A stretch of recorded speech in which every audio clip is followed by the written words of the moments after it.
Hey, before we start, reminder, computer use is brand new. This is cutting edge stuff that is doing things that I would not have thought were possible. But when we do the first demo, I chose a really complicated demo on purpose so you could see it struggle. It's going to struggle. Now you can either look at that struggle as, oh, this is dumb, I should never use this. Or you can look at this struggle as, wow, it perseveres, it figures out the problem, it works through it, and it got to the solution, right? See the good in AI. Don't use this video as an excuse to be like, oh, well, this would never work. That's the wrong answer. This is hey, this is where it is today. And it works. It does its thing. Not as fast as you want, maybe not as perfectly and smooth as you want, but it got the thing done. So be positive as you watch this, or watch it so you can complain, but then you're just going to get left behind by the rest of the world. All right, to the real intro. Are you ready to watch a Copilot agent take over my PC and do stuff for me all on its own, autonomously, right?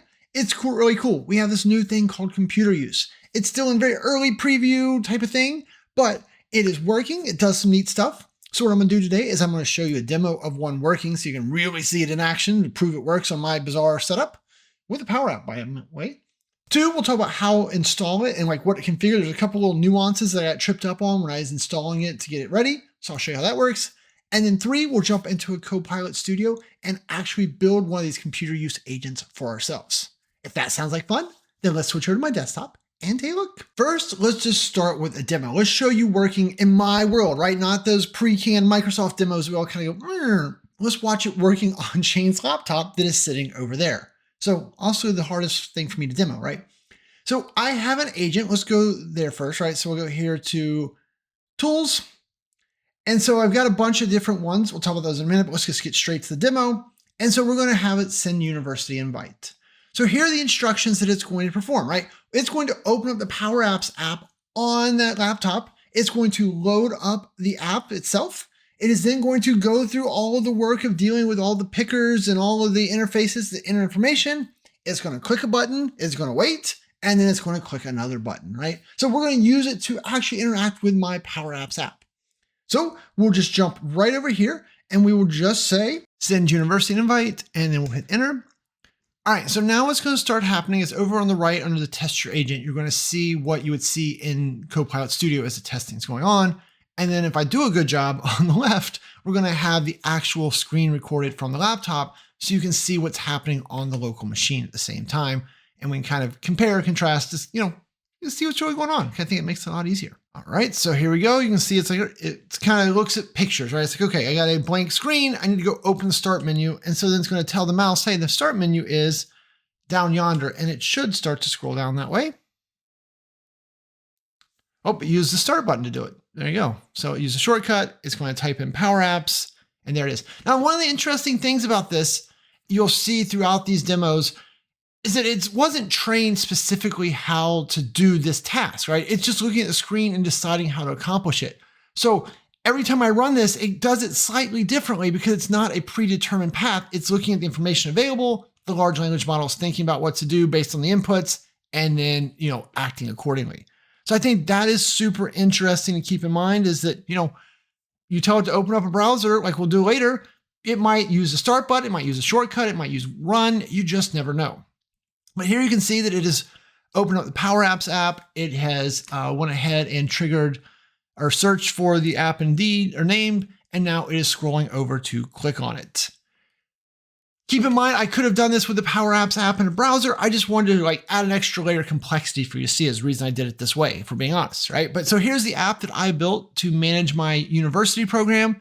And so then now based on our feedback or our instructions, it's going to start going in there. And so, for example, it's going to set the subject to machine use test. There you go. And so now it's done that. Now it needs to set the date to tomorrow. So it should click on the date picker, but I can tell you it's done this different ways every time, but usually it'll click on the date picker and then go into the calendar and start to do that. And so today's the 6th. So it should jump out to the 7th. Now it understands what's going on here, right? It's like, hey, I got to do the 7th. But I won't be surprised if it takes it a few tries. It is not usually, it doesn't love the date picker, right? But it's going to try to find the 7th. And if it clicks the wrong date, it'll keep iterating until it gets it right. So here you can see it clicked on the 13th the first time. So then it's going to be like, all right, reselecting calendar date for tomorrow. this date picker really is a challenge for it. Now it's the 12th. It is going to, like when it has the most success, it ends up using the keyboard and presses the over arrow to get to the 7, but we'll just see what it does. Oh, we got to the 8th. We're almost there. Oh, almost got to the 7th, right? So in the recording, you could see that the mouse just didn't move quite far enough before it clicked on the 7. So let's see what its next try is. Oh, it got the 7th. No, it missed. It clicked too far to the left. Ay, ay, ay. All right. So it's not going to give up. It's going to go back in there. I'm going to tell you also, one of the times it went into the box and just manually typed in the date. Once again, it does this every time differently, but it does have a hard time with this, what I would consider like fine motor skills part. See, like it tried to click the 7th there and it just missed a little bit and it ended up with the 8th. There's the 7th.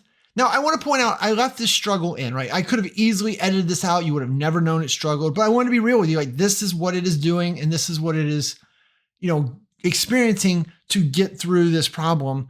So I think it's worth seeing, right? Like it's still learning and that's okay. Like don't look at this as an example of why it doesn't work. Look at that it was persevered and it got to the answer and it does work, right? See the good in AI, right? It's going to get better. Now what it really needs to do is click OK, but I don't know that it's figured out that yet. So let's see what it's going to end up doing here. Oh, using OK. So it now knows it needs to use OK. But see, once again, it's missing. It's off by a few pixels. So it's like I told it to click OK, but it missed. And this is the stuff that you can't see, if you're not looking at the actual screen recordings. That's why I wanted you to see the screen recording. So we'll let it keep trying to figure out how to click OK here.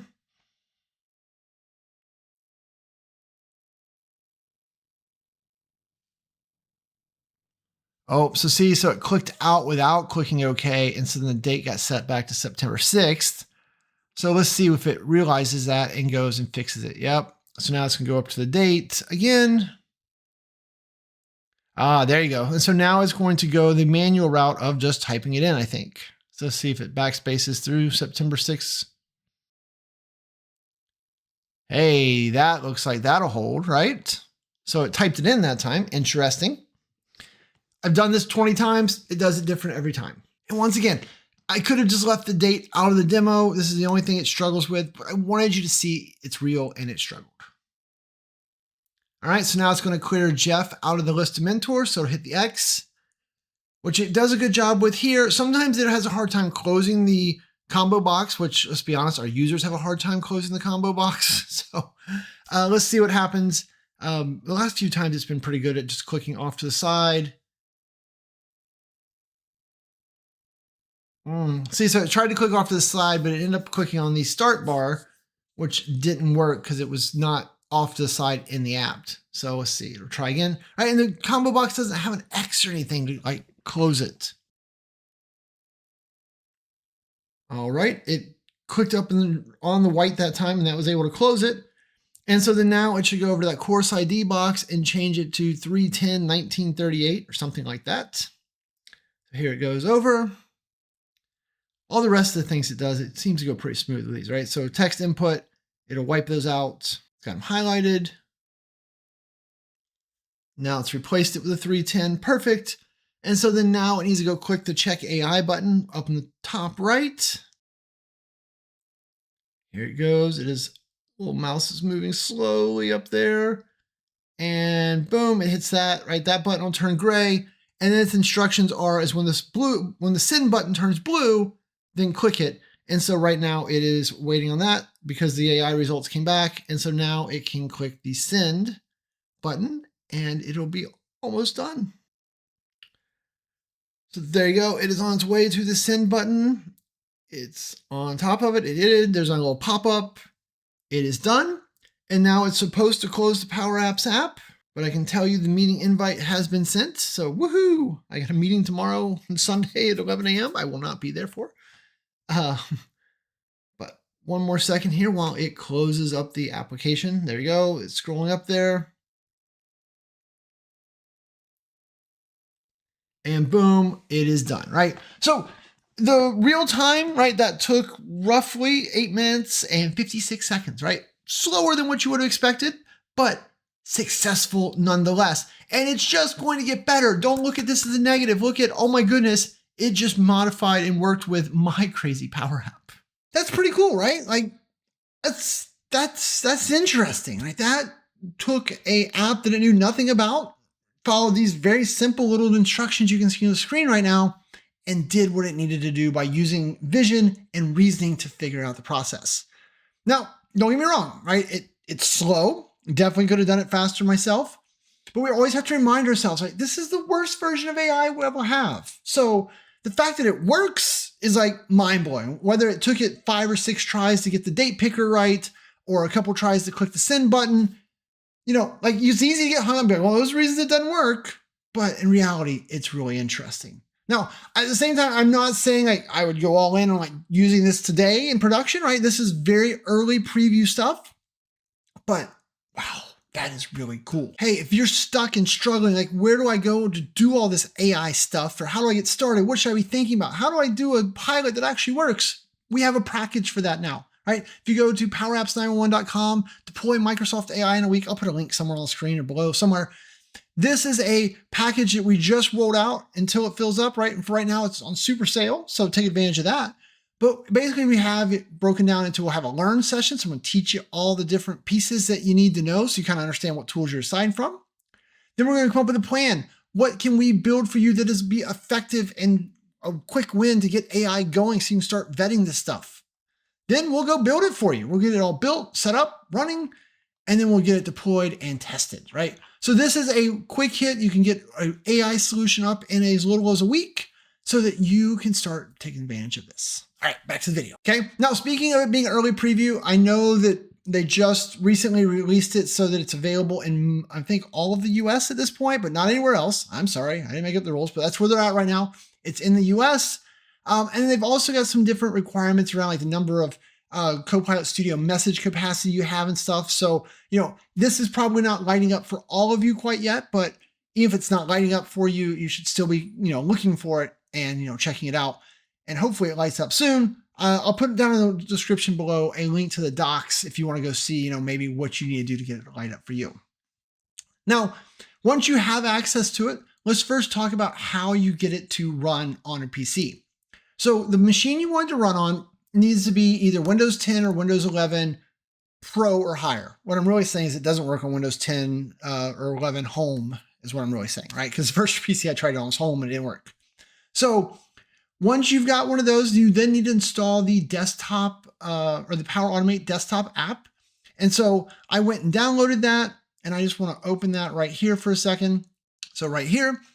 And so when you run the Power Automate desktop app, which I've already got installed, but what you really are looking for here is it's install the machine runtime app to connect to the Power Automate cloud portal. This is the piece that has to be installed. So if you don't have that installed, you can rerun it to get that installed. If you run this and you don't see that as an option, make sure you're not on Windows Home because that's what got me, okay? But so you run that install. Once you run that, then what we're going to do is go here to our start menu.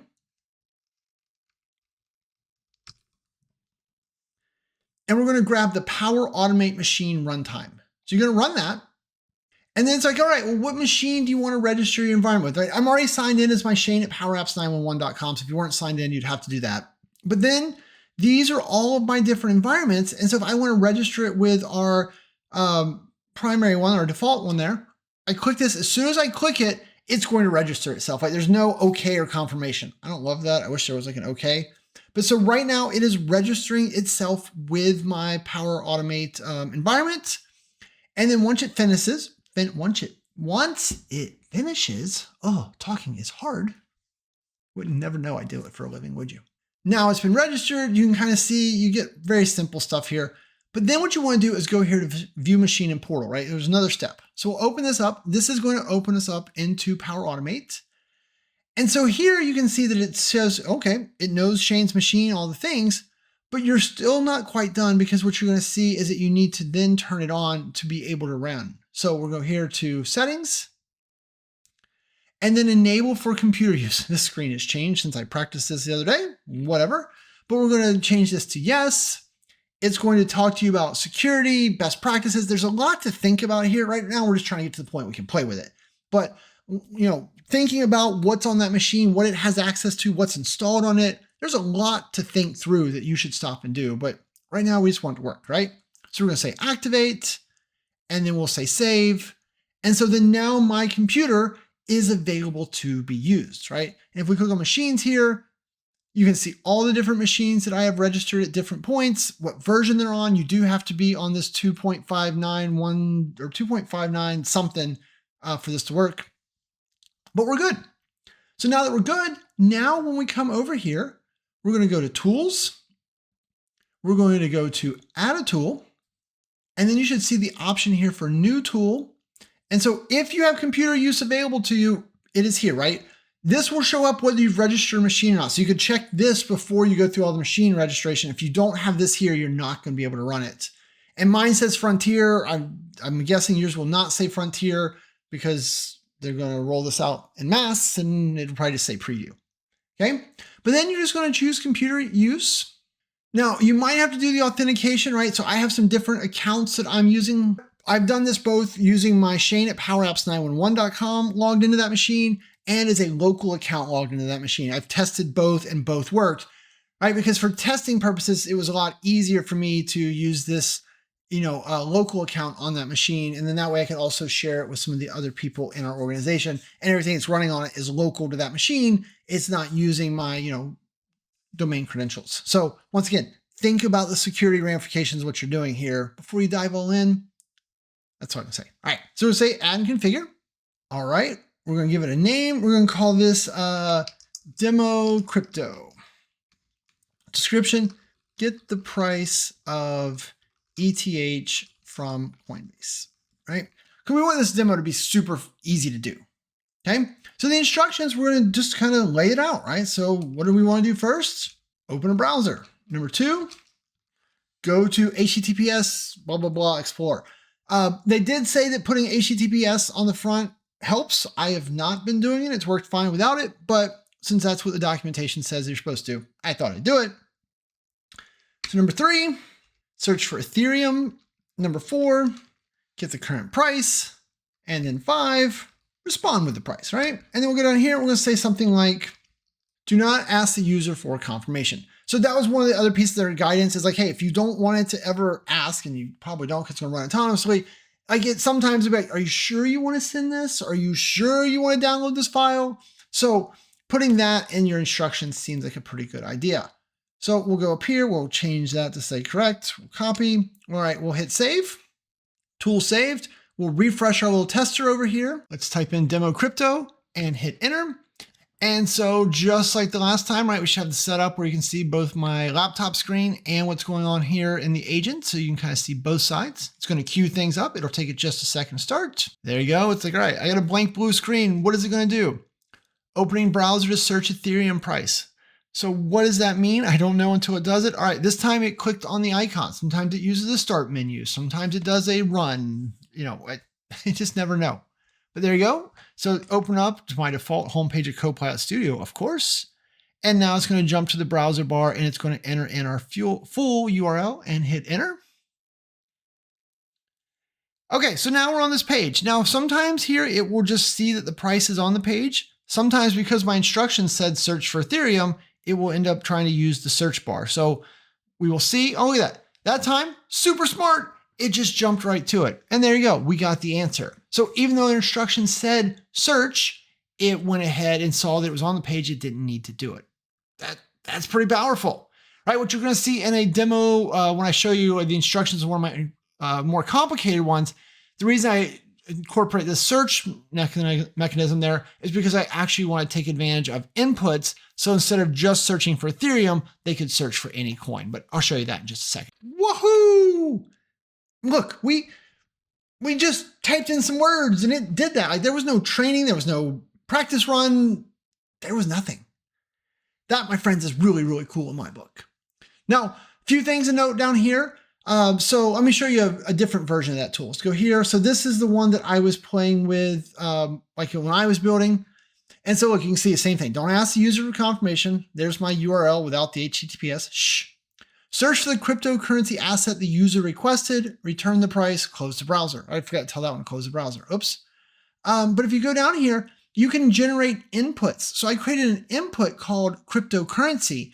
And so that way they could ask for Ethereum or Bitcoin or Litecoin or Doge or whatever coin they were after, they could ask for that.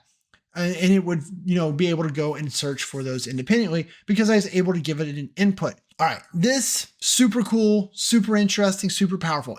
Is it ready to go like rewrite your whole business for today? Probably not. Is it things you could start planning around, start testing? Yes. And remember, like your first test is like, I'm going to test against my PC because I did that. And it got really confused when I was trying to use the browser to run the test session and test on my PC. Like I had this whole Inception thing. It blew up. That's why I had to go find this old laptop so I could, have the two places. Also, don't get carried away. So for example, another one I have here is get FCC info. And so this one tries to, from the start menu, to open the ESPN app, search for FCC Cincinnati, and then get the information back from the user.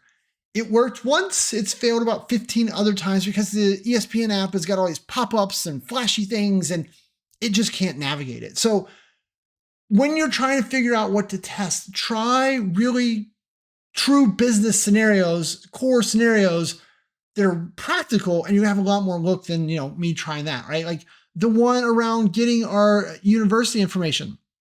That one basically worked on the first try.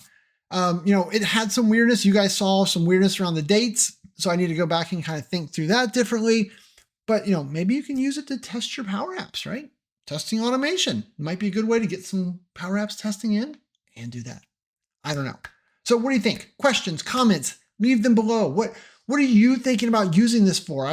My head explodes with all the cool things that I can do with that. Go check us out at www.copilot911.com, right? My lovely little website for all things AI, right? We got training, consulting, mentoring. I'm having calls with customers almost daily right now around they got grandiose ideas. And we're trying to figure out how they can start rolling some of this stuff out today.